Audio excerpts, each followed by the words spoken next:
これどうしたんですか？先週のねはい。ファッション企画の動画ではい彼女にいただきたいやつです。よいしょこれ白い白いですね。新鮮だねやっぱね。来てくださ来ます来てます。ありがとうございまいいですす。ねかわいい。い。今回やる企画ははい。はい美少年ヒストリーです。みんな違うじゃないですか、入った時期が、そうですね。優勝した時期が、それをちょっと詳しく一人ずつ聞いていこう。はい。一番この中だと先輩になるのが大将。一応ね。あー一応。意外だよね。とか言うけど美少年になるまでみんな俺の射程みたいなもんだったよ。いや前射程はないですね。敬語使って大将くんって言われて。大将が入ったのが2015年。2015年5月2日です。あ、俺さこれなんかちょっとさ噂で聞いたんだけど入所日を早めてるっていう噂を聞いたんだよね。早めてません。俺がみんなが5月何日って言って俺がちょっと早く書いて、はいなんかマウント取ってるとか言うんですけど、はい太鼓と優斗はオーディションの日が5月2日だったんですよ。だからみんなその辺記憶がやっぱその曖昧になってて、それが微妙に俺のが早くって俺の先輩になっちゃったよねみたいな冗談で言ったのをなんかマウント取ってるみたいになったんですよ。だからでも実際5月2日なんですよ。あと同期だとインパクターズの横原、あだいぶ年上なんだけど、あ。そうだよね。セットに行ってこうリハするみたいなやつの時に、うんバス隣で座って一緒にゲームやってるで俺がでも何なら言いたいのは矢花ですよ。矢花は5月2日です。あいつはもうバナさんはねもう何回もオーディションを受けたっていう伝説をね。僕のオーディションにいたんですよ。僕と一緒にだから俺からしたら同期なんですけど後々2011年みたいな9年とか言って嘘つけっつっていや実はこうでって言うんですけどまあ実質同期監査なんであいつも2015年です。あいつ今度からもっと2015年直した方がいい。そう。結構前に親に送るよみたいな言われててで家で一人いる時電話かかってきて明日どこどこでジャニーズなんとかのオーディションやるんで来てくださいみたいな言われてで俺部活かなんかが忘れたんですけどすげえ行きたくなかったんですよ。で結局渋谷まで連れてかれてそのギリギリまで粘ったら親が分かったこれあげるからって言ってきなさいってはいっつってなんか5000もらって行きました出た。金に釣られたんだ。そうです。あんまり知らない状態で入った無知の状態でジャニーズをね。そうそうスマップさんがジャニーズってしたのも後だったのよ。なんかスマップさんはジャニーズっていう認識でで俺ジャニーズイコール嵐って思ってたからじゃあ俺今から嵐に入るんだって思ってたの。本当になんかそれ以外知らなかったんですよ。だってジャニーズジュニアとか知らなくてそうだからジャニーズ事務所のオーディションイコール嵐の新メンバーみたいな感じの認識がねそれやばいね。そういう認識は知らなかったんですよ。で実際会場行ったら午前100人午後100人みたいな感じのオーディションだった気がします。最初マジ人見知りだから何するか分かんないけど行きたくなかったのよ。大勢の前で確かにね。自己紹介とかさせられるのかなと思ったからだから行きたくなかったんだけど、実際行ったらなんかみんないきなり着替え始めて着替えもないんですよ。何するか分かんないからしたら踊り初めてみんないきなり何の曲だったの？ABCG さんのドラブずっとこうやってずっとこうやってずっとこうやってやってみにゃみにゃーってこうやってやってる。なんかさほらオーディションの時ってさダンスと一芸やるじゃん。得意披露。そうそう。俺何もやってない。ダンスしかやってないでしょ。じゃダンスもやってない。だからダンスやってない。ダンスを強制よ。ダンスはみんなやっててだから分かんないから真似してて私はある人の二宮君も踊らなかったんだから大丈夫だって言われてあはいとか言ってで楽しかったねなんか。本当。うん当時さ俺の場合電話だったからマネージャーさんからの、だからそのマネージャーさんからの電話が来てあ次あるんだなみたいな、もう毎回だから家の電話をめっちゃ気にしてた。マジでそう確かに。俺が2016年の1月23日ワンツースリー。そうおお、わかりやすい。そうなんだよ永瀬廉君の誕生日。いやーおめでとうございます。大将のそのオーディションくらいのからちょっと経ったくらいかなの時に、履歴書を送っててそうそれはね珍しくね帝国劇場で明日帝国劇場に来てくださいっていきなりそういきなりなんだよね。いやなかなか異例中の異例だったんですよ。その帝劇でのオーディションっていうのはそうだよねなくてあんま聞いたことないね。出してみようって思ったのがそうだね中3の夏かまあお母さんとちょっと相談しながら、うんなんか何書こうかなみたいなの書いて、どこに出てんの募集読むとみたいな。ないんだよねそれそう知りたいで実はすよ。何なんですかね。履歴書を送る勝手に。勝手に送ってるんですよ事務所に。だからそこもかっこいいですよね、ジャニーズ事務所の。ねこっちは別にあくまでも募集してないけど入りたいな。でね、やっぱ周りも全然知らない人だらけだし、うん緊張するなと思ってたら、その振付師さん、突っ立ってるだけじゃ何も始まんないよって急に言われて、怖っと思って、そう最初から怖いなと思って1日目が俺と達かな、うんで2日目に平塚忍者の、うんで達もそっちは行ってたらしいんだけど、達がいっちゃん前にいてもはいはいはいはいその次くらいのとこに俺いて、うんすごいこの子すごい子だなと思って普通に踊れてたし、達郎はそうそうだよそう、ねもうね最初から僕バレエできるんですみたいな話しに行ってて、一芸の時にうんお母さんに何かあった時にタップシューズ持ってけばって言われてたんだけど、おおすごい母さんすげえスーパーお母さん。ジーママすげえいいねね。すげえなでもいいやと思って特技やりますって言われてないもんねそのオーディションの時にさとみんなだからさ、なんか準備万端な人はすごいなと思ってだから多分調べたんだと思うよかな、なんかやっぱりすごいそう思ったわなんかいろんなもの用意してる人もいたけどさね、周りにいたのかね、もしかしたら。ああ確かにそうでそれね達がそうだったのよ。あ、そうだよね。そうそうそう、あー橋本君と仲良かったから学校学校一緒でかそうそうそうはいはいの橋本君のでね、とりあえずオーディションが終わってその後舞台見る人は見ていっていいよって言ってくれたから。あったんだ。そうそうそう、何の舞台？ジャニーズワールド。ああ。そうそうそうケント君と勝利君のやつ。そうそうそうと ABCD さんいて俺も言ったポスターのやそつかれ大将見てねでその時に達がめっちゃなんかいろんなジュニアとわーみたいな感じで話してるのを見て、ここでもそんなマウント取ってくるんだやばい、タツルマウント。そうタツルマウントやタツルマウントばくって発動してた。そうでそうジャニーズワールド見て、なんか自分とこんなに、ね、年齢近い人年下とかもたくさんいるのに、うんこんなすごいことやってるんだなと思ってでそこでなんか俺ここで頑張りたいなって初めて思ってでそこでこうね気持ち出てきたんだけど、うんなかなか次呼ばれなくってへえそうでそうなんだ。お母さんが「これなんかジャニーズの子出てるよ」みたいに言ってテレビ見たら達がゴリッゴリにバレエやってんのはいはい終わったーってはいはいはい達達郎はもう有名人だったんですよもうそうだよねなんかオーディションの時点でやっぱりもうなんかすごいバレエできるやべえやつ入ってきたらしいぞみたい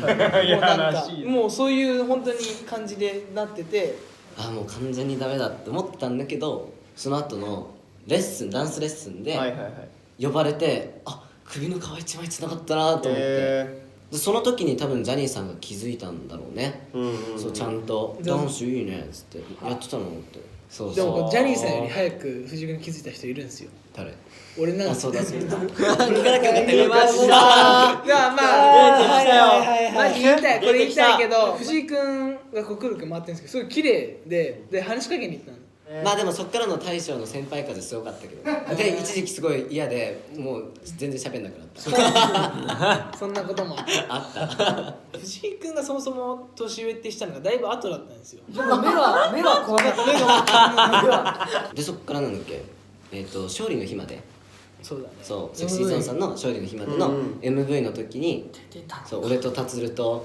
ちょっとピックアップされててそうか確かねそのね帰り道かなみずこんとゆうぴかに夢の国は下へ行こうよみたいに誘われて、ユーピーたちが話してて僕も好きですみたいないきなり言って入ってきたみたいなそこでじゃあ僕もそうディズニー好きなんですよっつってうんマジって言ってそっからガチで行ってそっから結構仲良くなったかな俺はでももちろん自分はジャニーズ好きですし、うん母親が昔から嵐好きで、うんっていうのでもちろん知っていて嵐さんのことは、で入る前にセクシーゾーンさんのコンサートとかそれこそさっき言った嵐さんのコンサートも行かせてもらって、本当に入りたいってすごい思ってて、でもやっぱ履歴書を書くってなって長所短所とかあるじゃんあるね長所バーってめっちゃ埋めたのもう書いてそうめっちゃ埋めたのもうここぞとばかり自分で書いたの履歴書書いててあそうなんですそうで短所も何個かまあ書いたりして、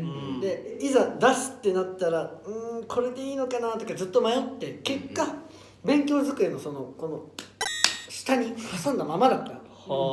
夜ご飯食べてた時にいきなり電話かかってきて、お母さんがまず普通に出て、なんか宝くじの1等でも当たったのかってぐらいすごいびっくりしててでどうしたのって言ったらジャニーズのオーディションの電話だったみたいな、明日のここに来てみたいな、ファックスも送られてきて、俺送ってないのに、その悩んだままずっと机に挟んでるの、どうしたのって聞いたら多分お母さんが送ってくれたらしくて、で結果呼ばれてっていう風になって、これがまず俺は呼ばれた時どうだったの？呼ばれた時は僕も家にいる時で、なんかまあファックスが届いたのよ。で母親がファックス取ったら「言うとジャニーズのオーディションあるけど行く?」って言われて行く？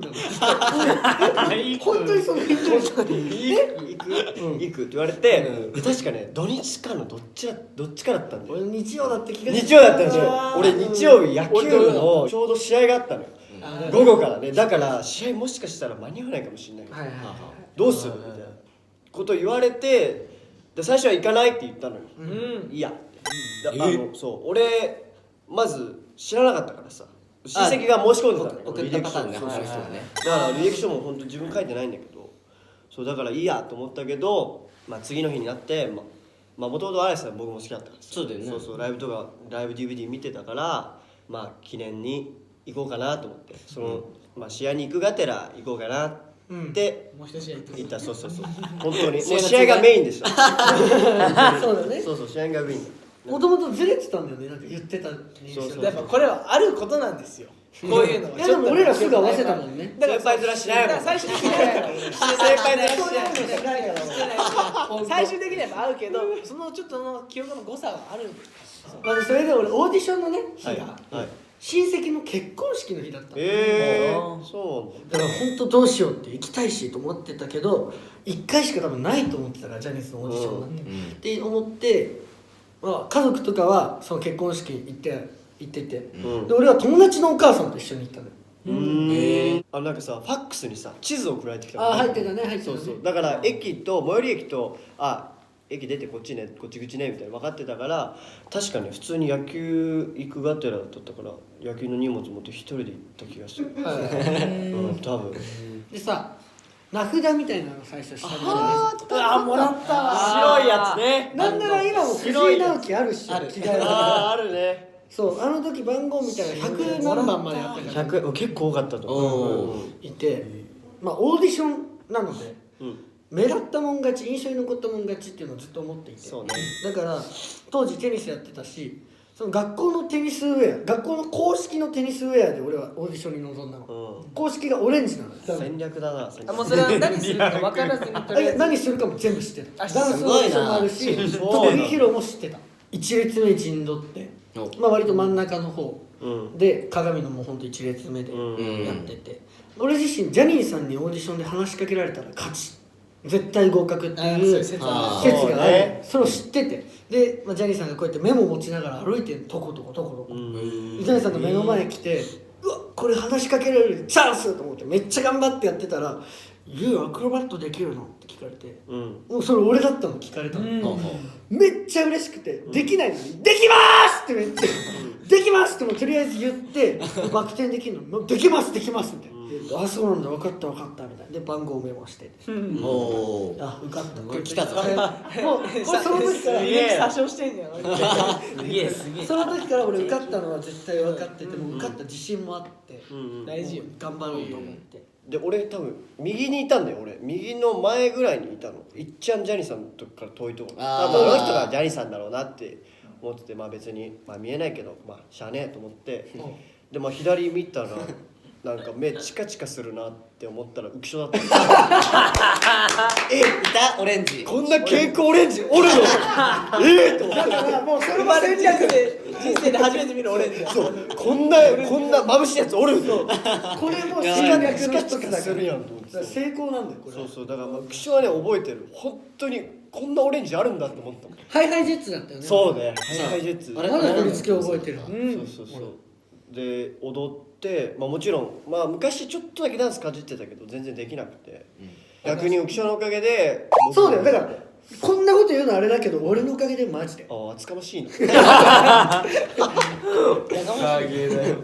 その後の特技披露はまず俺一発目バイオリン披露して、その時に正直あんま弾いてなかったからバイオリンもね、もう受験勉強で、静香ちゃんみたいな変な音が鳴ったらすいませんでもバイオリン頑張って弾きますみたいな一言言って、なんかそんなこと言ってたもん。言ったかも。そこもちょっと頑張って俺なりに面白いこと言おう。一人ドラえもんマニアいるんですけどマニアいるんですけどと思って面白いこと言おうと思って自分なりに頑張って言ってバイオリンも弾いて、あとハンドスプリングっていう前ね、やってた。それもやってた。一回失敗しちゃってお尻ついちゃってやってたそう失敗しちょっともう一回お願いしますってやってたもう一回やった時にはほぼ完成うまくいって、なんかでも笑いも起きないようなオーディション現場だった。本当にそうだね。あんまりそういうなんか恐ろしいですよオーディションのマジで現場は。怖いよね。みんなすっげえ目してんだもん。本当マジそれ本当なんだけど藤井君もその人なんだ。やめてよ。マジで浮所受かったなと思ったんですよね。いるよね。これはいい目立ち方してんなと。俺バット振ったんです。なんか周り俺結構後の方で特技披露やったんですけど、みんながなんか一発芸とか、あとモノマネとか、あと歌披露して歌披露してる子いたら、カバン見てバットあんじゃん。金属バットだけどいいか使えるじゃん。ちょっと今からじゃあ素振りやります3回って言って1、2、3。もうこの後の空気覚えてます。シーンってもう本当にやばかったですよ。マジで寒かった。いやあれはさすがにマジ終わったーってもうねこいつ落ちたわ。いや本当にだってジャニーさん全然動かないですよ。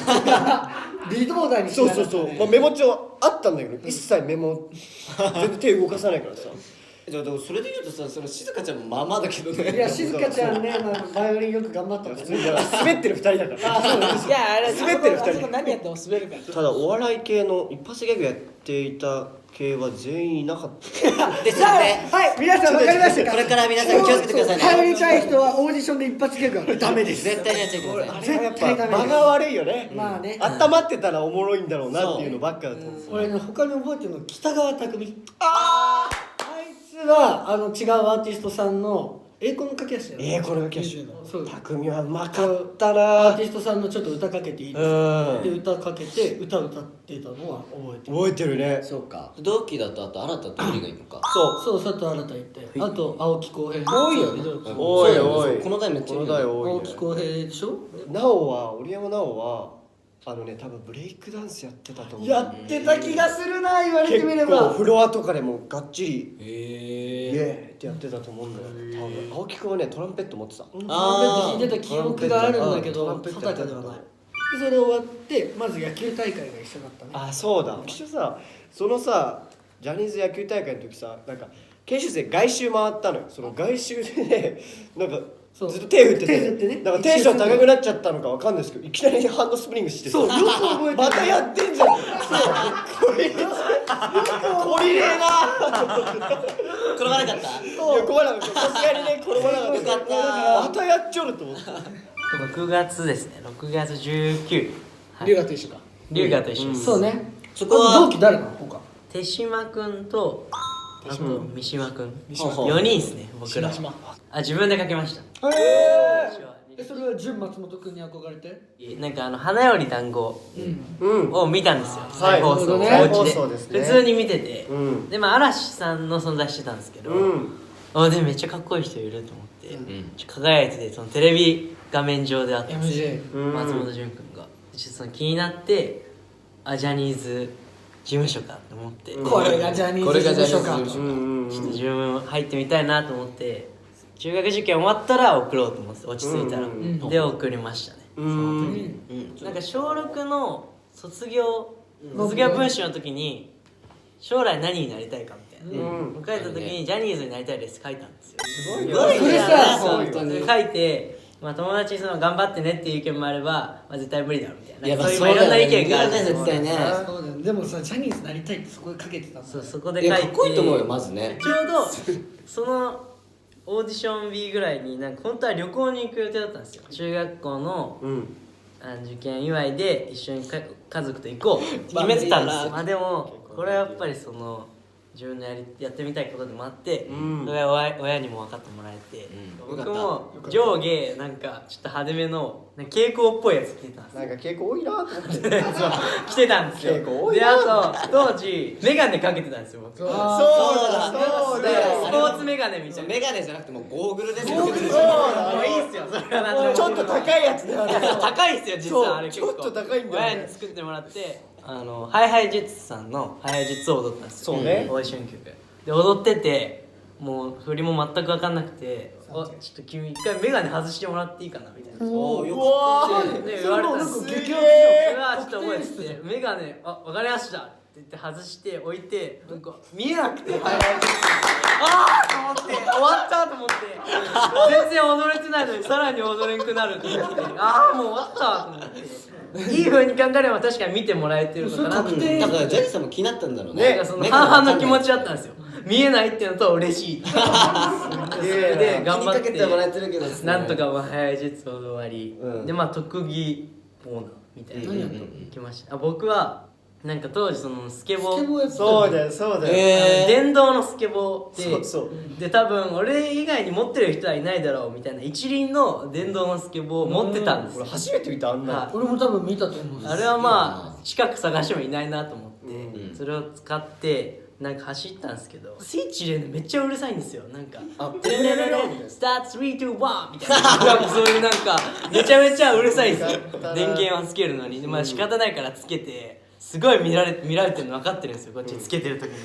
ああきついなと思ってそこまでうまくもないしと思ってでとりあえずまあピューって走ってああパチパチみたいな待ってまあでもそれぐらいです特技は。はい皆さんどうですか一通スイッチの入れり方入賞のねことについて話してきましたけどはいいや結構盛り上がったねね結構ね盛り上がりましたよねみんな。なんか意外と知らないエピソードも結構多かったそうね確かに。いやまあちょっと入賞のエピソード話してこれからね話したいじゃないですか結成系の。そうだねまあでもちょっとねそれはまた次の機会に置いておきたいなと。そうまあ1回に全部出さなくてもそうだね。確かに。思うので、まあ、今回はねこの入賞のことについて詳しくはい皆さんには教えてきたかなと。以上美少年でした。バイバイ。最後まで見てくれてありがとう。チャンネル登録よろしくねー。